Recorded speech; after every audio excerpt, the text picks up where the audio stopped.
The second very important one is to do with investment. We've been talking about, well, how are we going to fund new hotels? Well, the 60-40 rule has to change. And to my way of thinking, the Minister of Finance should be given discretionary powers to allow for exemptions. There are a number of publicly traded companies on the Bermuda Stock Exchange that could be given exemptions today. The public utility, Belco, is one. Some of the insurance companies. The banks have already been given exemptions.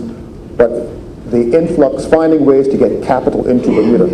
To this point, we've been a debt sort of financed economy.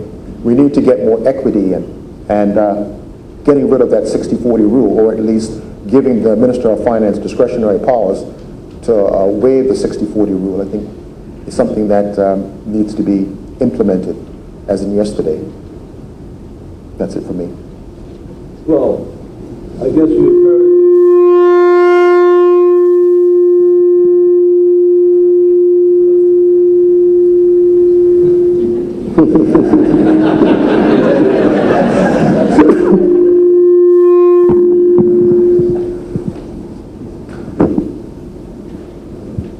You've heard the first part of what was said, talked about some of the things that were wrong that need to be corrected. Now we're talking about some of the things we need to correct to make Bermuda whole again. And there's no sense getting very esoteric about it. Get practical. We've lost a good chunk of our GDP.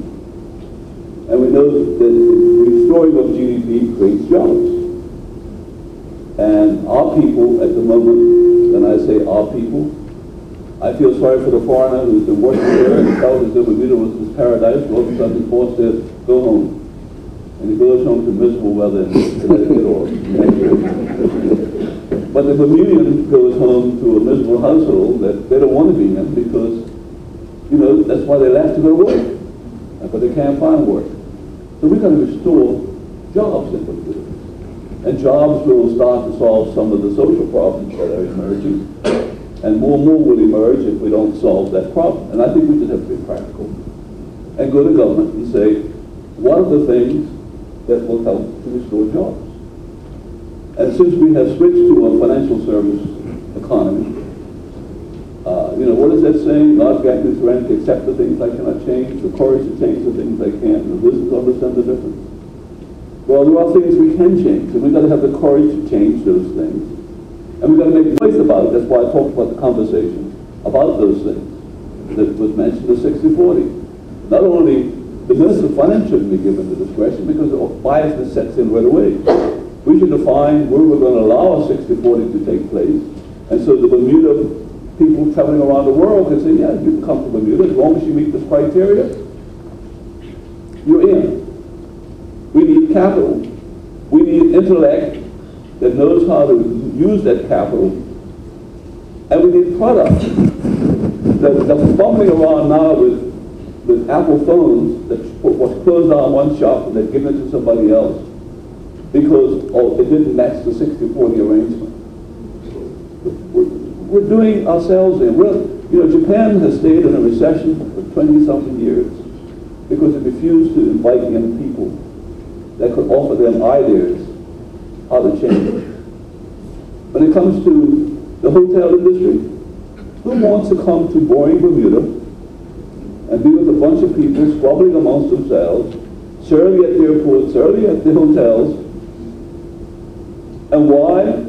Because everybody feels as they're entitled to the job, but they don't really have to do the job, so they don't have to put themselves into it. We talk about old Bermuda, let's go back to being old Bermuda. Yeah. When old Bermuda was around, you didn't do your job, you were fired, somebody else was giving you a job. Today you can't get fired because it usually closes down the business.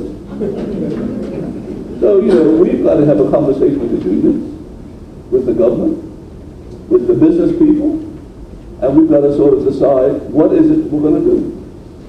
We talked about a casino in Bermuda. We've been talking about it for 6 years.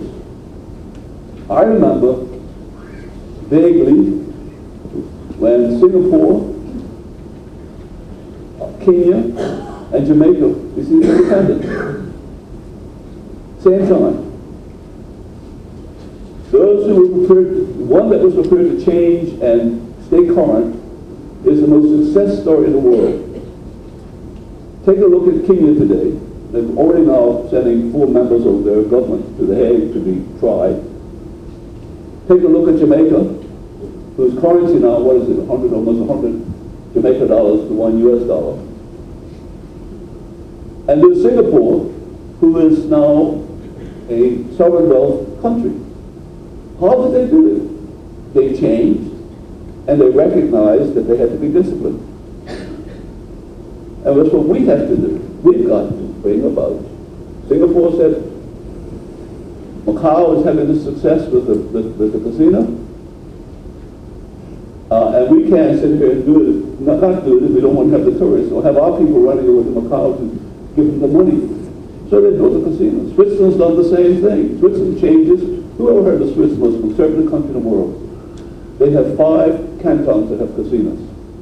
And we're talking about putting casinos on cruise boats. And what are we going to say to the tourists that are in those hotels? What are we going to say to Bermudians who want jobs? The government says, we want jobs for Bermudians. Yet we're prepared to entertain the idea that we should put casinos on cruise boats. You can hire Bermudians on those cruise boats. They're going to have Nexus Entertainment. You can't hire the Bermudian for entertainment. So what's the purpose? You can't talk out of both sides of your mouth. You're either pregnant, you can't be half pregnant.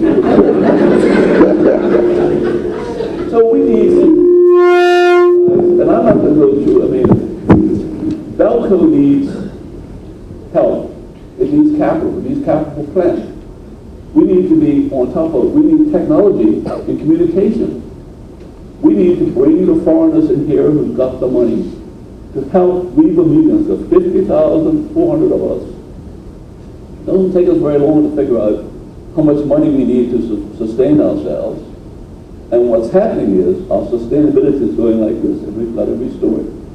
And we need to have that conversation around this country. If you listen to those talk shows, they're not about sustainability or replacement. They're about bitching and moaning and talk about things that are not very sensible, number one, and they're not very relevant, number two. And we need to have a relevant conversation so that the message is out there to every Tom, Dick, and Harry.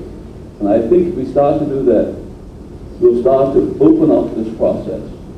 And what we've got is the biggest thing, I'll leave you with this. It was Roosevelt, President Roosevelt, during the heat of the war, when everything looked like it was falling apart, when he said, we have nothing to fear but fear itself. And why you don't talk? Because you're always afraid of what government might think. You're always afraid of what government might do, might cut off your work permits. They can't afford to cut off your work permits when they cut your work permits off. They cut off their revenue. If they don't understand that, they're in trouble. So I say to you that you speak up and the country will find its way through the process. Thank you.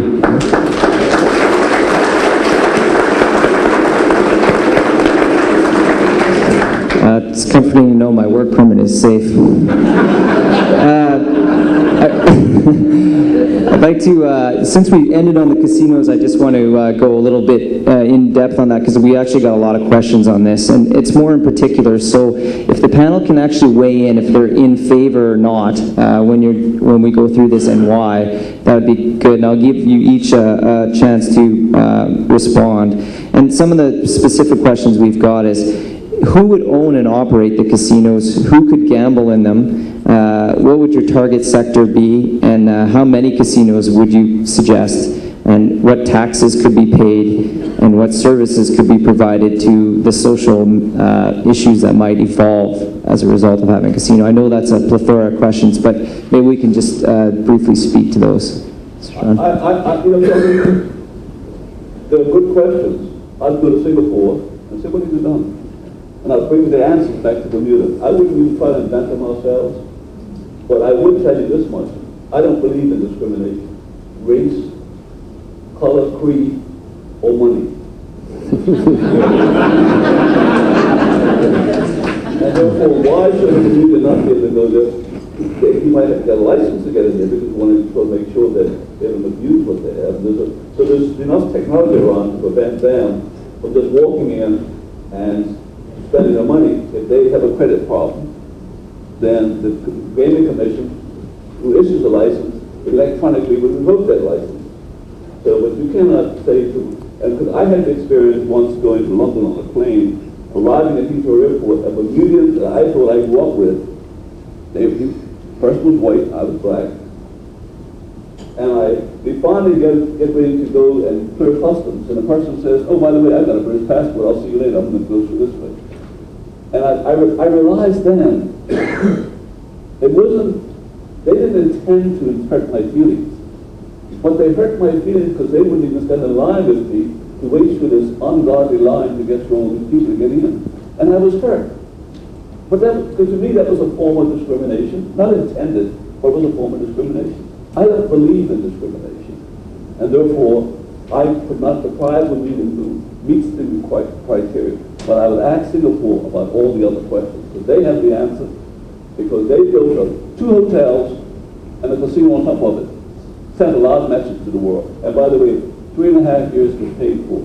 And by the way, the only thing I would say is, that casino belongs to the people of Bermuda. It should not belong to anyone individually. I'd just like to weigh in on this, because the interesting thing about this question is that it speaks to the very matter of that restrictive mindset that I spoke of earlier. We're going to have casinos, now how can we restrict? Can we not let Bermudans come in? How can we do this? How can we ring fence this thing? That's old tourist Bermuda thinking. If we are in, as we actually are, in business Bermuda, and if we have a population that is made up of Bermudians working and non-Bermudians also working here, are we really going to discriminate against Bermudians while all those foreign can walk into this place and gamble? It doesn't make sense. It really doesn't make sense in tourist Bermuda. It certainly doesn't make sense in business Bermuda. Am I in favor of casinos? Yep. They might generate some new revenue, might generate some new jobs, although jobs isn't a major problem. And it's another leg. What difference will it make? 100 million or so? Probably blowing that annually on debt service now. Not a lot to add to that. I'd support a couple of nice high-end casinos affiliated with hotels. As I said earlier, might be a way to incent someone to build a new hotel here, but I don't think it's a massive job creator, as you say. Okay. And by the way, I don't think casinos are going to make a lot of money for us. But I think what they're going to do is they're going to send a message that we've changed and we're going to be more open and not so xenophobic and fearful about things that really. New York will have casinos, by the way, pretty soon. Pennsylvania already has them. Florida is now discussing having them. We're going to be the oddball out. Why? There won't be any gamblers left after those casinos open up.